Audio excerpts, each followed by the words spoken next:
Thukuru-inĩ wa mũthingi wa Wang'uru Mwea kaunti-inĩ ya Kirinyaga, ici nĩcio irathi iria arutwo makoretwo magĩthomera mahinyanĩte na ona irathi ici itikinyanĩire ikĩro njega.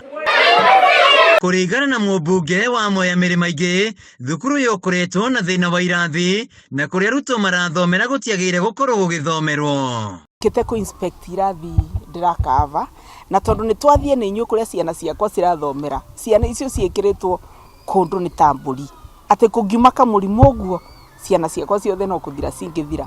Maingĩ augĩte wabici yake kũgera kĩgĩna kĩa GCDF makĩingĩrĩra kũrĩa rĩu thukuru ũyũ wamũkĩrĩte irathi njerũ cia ngoroba na ici ngũrũ ikorwo ikĩmomorwo na gũkũ wabici cia arutani. Ũguo tiguo kwagĩrĩire, ndĩramakĩraga thukuru ava irathi 8 cia ngoroba na nĩ cio cigũkũ ngũkĩte kũ-inspect twetereire rĩu ciume nĩgetha tũvake rangi. So in the next 1 week nĩ tũgũkorwo tũkĩvaka rangi tũgĩkaga final touches nĩgetha ciana igĩũka second term ciũke cingĩre irathi njerũ. Nĩ ndeto ĩkĩirwo na njĩra nene nĩ arutani makiuga rĩu nĩ marĩhotaga gũthomithia ciana wega kuona kũrĩ na irathi cia kũigana. The classes are so congested, but now we have spacious classes.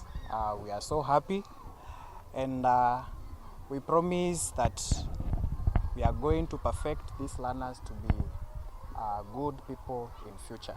Aciari maugĩte irathi ici ikoretwo irĩ ngũrũ na kũrehe mbica njũru thukuru-inĩ ũyũ, no rĩu maũndũ nĩ macenjetie. Ndũgũona gũkũ nĩ ta university kũrĩa nĩ ũrona tarĩ kĩrĩa tarĩ one ta nyũmba ya ta cero kana kwa mbũri kwa mbũri kũrĩa ciana citũ irenda gĩkeno tũrarutĩrwo kuo nĩ mwecimiwa irarutwo kũu ithamio atũrehere thukuru ĩno aratwakĩire njerũ.